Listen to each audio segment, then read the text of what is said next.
So if you want to make 6 figures, you can't just be talking about you want to make 6 figures. You hear what I'm saying to you tonight? If you do the 3 things I tell you to do tonight, I guarantee you, whatever it is you want to do in life, you'll be able to do.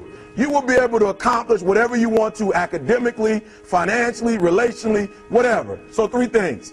All right, now I'm going to tell you this story. I got to get out of here. And the story is about, you guys have probably heard about this before. It was a young man who, he wanted to make a lot of money, and so he went to this guru, right? And he told the guru, I want to be on the same level you on. And so the guru said, if you want to be on the same level I'm on, I'll meet you tomorrow at the beach at 4 a.m. He like, the beach? I said, I want to make money. I don't want to swim. Guru said, if you want to make money, I'll meet you tomorrow, 4 a.m. So the young man got there at 4 a.m. He all ready to rock and roll, got on the suit. He should have wore shorts. The old man grabs his hand and said, how bad do you want to be successful? He said, real bad. He said, walk on out in the water.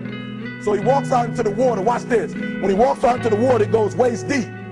So he's like, this guy crazy. Adrian, he's like, I want to make money. He got me out here swimming. I didn't ask to be a lifeguard. I want to make money. He got me in. So he said, come out a little further. Walked out a little further. Then he had it right around this area, the shoulder area. So this old man crazy. He's making money, but he crazy. He said, come on out a little further. Came out a little further. It was right at his mouth. My man like, I'm about to go back in here. This God is mine. So the old man said, I thought you said you wanted to be successful. He said, I do. He said, walk a little further. He came, dropped his head in, held him down, hold him down. My man getting scratching, holding him down. I got you. I know you brushed it out, but I got you. He had him held down. I need you for an illustration. He had him held down. Just before my man was about to pass out, he raised him up. He said, I got a question for you. Somebody answer the question for me. He said, when you were underwater, what did you want to do? Lee, I'm looking for a different word though than lip. What's that word? He said, I wanted to breathe. He told the guy, he said, when you want to succeed as bad as you want to breathe, then you'll be successful. I don't know how many of y'all got asthma in here today, but if you ever had an asthma attack before, you short of breath, SOB, shortness of breath, you wheezing. The only thing you trying to do is get some air. You don't care about no basketball game. You don't care what's on TV. You don't care about nobody calling you. You don't care about a party. The only thing you care about when you're trying to breathe is to get some fresh air. That's it. And when you get to the point where all you want to do is be successful as bad as you want to breathe, then you'll be successful. And I'm here to tell you, number one, that most of you say you want to be successful, but you don't want it bad. You just kind of want it. You don't want it badder than you want to party. You don't want it as much as you want to be cool. Most of you don't want success as much as you want to sleep. Some of you love sleep more than you love success. And I'm here to tell you today, if you're going to be successful, you've got to be willing to give up sleep. You got to be willing to work off for 3 hours of sleep, 2 hours. If you really want to be successful, some days you're going to have to stay up 3 days in a row. Because if you go to sleep, you might miss the opportunity to be successful. That's how bad you gotta want it. You gotta go days without, listen to me, you gotta want to be successful so bad that you forget to eat.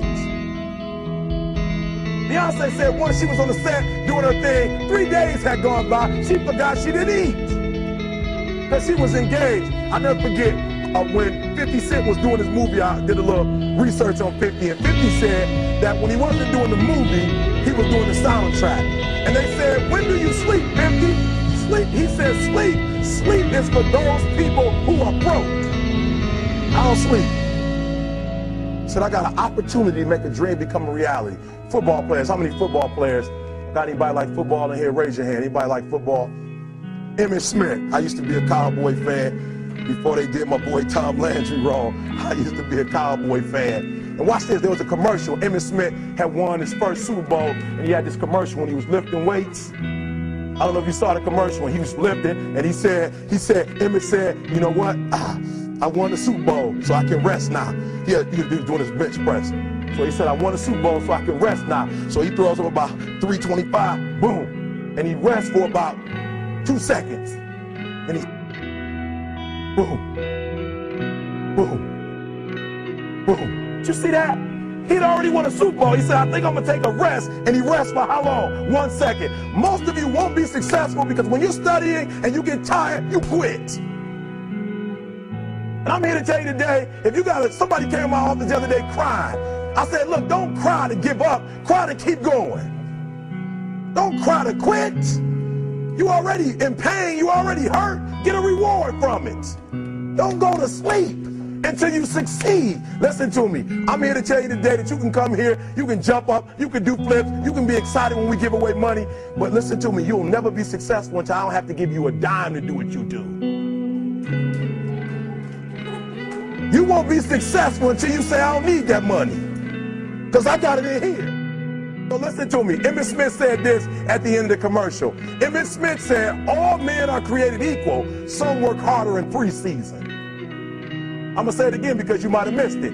All men are created equal. Some work harder in preseason. So that means that there are some people who are going to see the professor, going to see the TA. And even when the professor says, I don't meet with you, my TA meets with you, you say, I don't want to talk to your TA. I don't pay the TA. I pay you to teach me. So you're going to have to find some time to meet me. If I got to meet you at the mall, if I got to meet you at your house, you are going to see me.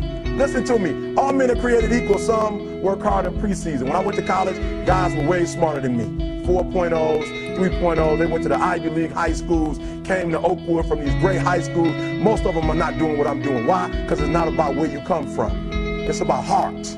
You come to a place where, you know, being smart ain't enough. You got to have heart. That's number one. Watch number two. Number two, catch number two. I wrote it down. I wanted to make sure you got it. It says, to be, watch this, watch this. We're talking about sacrifice now. The important thing is this. You're right why I'm saying it, because I only have about 3 more minutes. Listen to me. The most important thing is this. To be able at any moment to sacrifice what you are for what you will become. That's the number 2 thing. You got to catch that one. To be able to, listen to me, at any moment. Some of you can make sacrifices when Monday Night Football is not on. You can make a sacrifice. But when the game come on, for some reason, you just attach to it. For some of you, when your favorite show come on, you can make sacrifices on Sunday when ain't nothing going on. But when your favorite show comes on Monday, bam, some of you focus until the phone ring, and then you like, I gotta answer it. If I don't answer the phone, I'm gonna die. I'm saying to you today that there's some of you, if you give up your cell phone, you would be successful. But your cell phone is more important to you than your success. I'm gonna say it again. I'm gonna hurt somebody. I'm gonna hurt somebody. Some of you need to give up your cell phone because the time you spend on your cell phone could be used for your success. The time you could be using to be successful, you're using it on the cell. And the cell phone is not bringing you nothing but a bill. And somebody has told you you couldn't live without it. I'm talking about going deep now, giving up stuff. Watch what it says. To be able at any moment to sacrifice what we are for what we could be. I don't do well in math. You're right. You ain't never studied. I'm not good in writing because you have never written before. But I dare you to fail in writing for a whole year to see if you can get to the end. I dare you to fail. I dare you to take that same class over and over again. I dare you to stop dropping classes like you soft. Always want to give up. I'm dropping. Why are you dropping? I'm so grateful that the slaves didn't drop and quit. Say, I'm just going to stop. I'm a slave. I'm just going to be a slave. I'm going to quit. Listen to me. The slaves said, we will live because one day we will become. We won't always be slaves. So today, although we're slaves, we're going to act like we're free. And one day, our children will be free. If the slaves would have just said, we quit, we give up, we would have died in the Middle Passage. But some slaves said, I don't care what we go through, we're going to survive this. 400 years of slavery, we're going to get through this. And you can't get through it 1825. You can't get through a writing class, and you got tutor after tutor, resource after resource. The problem is, you ain't never felt no pain before. You're soft. It's a soft generation. You quit on everything. Our people did not quit. Harriet Tubman not only made it, she went back and got some more. She said, you know what, I made it, but I'm going to walk all, listen to me, shh. not ride the bus. I'm going to walk all the way back down to the south to get some more. And you quitting on $18.25? Now watch this. You quit after you, listen to me, you get a sleeping bag and you wait for them. You wait for the first WRA instructor to come in and you come out your sleeping bag, I need help. You quit after you do that. You quit after you had, listen to me, a WRA party. I'm having a party. Everybody come over. I got food, everything. And let them get over there. Let it be all the best writers. All right, I fooled y'all. I want to have a writing party.